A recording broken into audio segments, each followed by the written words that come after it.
Profesera malagasy ankehitriny tsy manana ny fahaiza-manao ny profesera teo aloha. Izay zany no tenin'ny porte-parole ny présidansy madame Lova Ranoromaro. Izy koa moa zany dia directrice ny relation internationale ao amin'ny présidence de la république. Niteraka fanafitohinana betsaka zany manoloana ny manam-pahaizana izay teniny izay. Ka mampametra-panontaniana hoe teny solafaka tsy voahevitra ve sa zavatra tena afatra tiana ampitaina eo amin'ny manam-pahaizana izay zavatra nolazainy Ramatoa Lova Ranoromaro izay.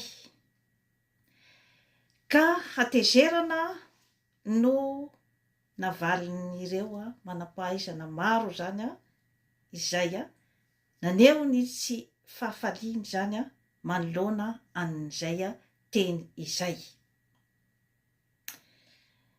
Toerana makadiry, toerana izay manana ny maha izy azy zany hoe porte-parole ny président de la république izany.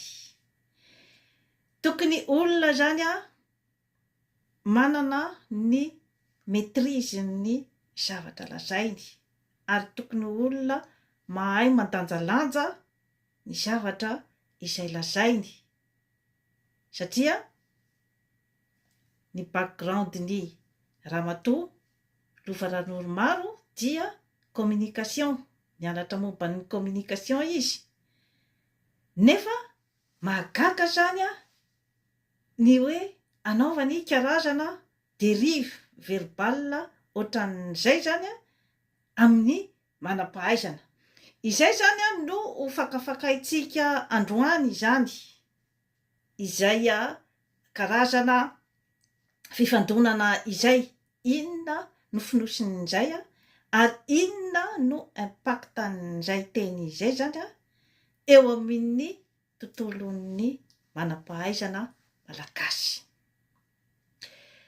Ny teny rehetrarehetra dia teny izay hoe nivoaka avy tao anatin'ny eritreritrintsika zany. Ninona zany fomba fisehony eo, natao hoe teny solafaka, natao hoe teny tena faninina nalefa dia avy tao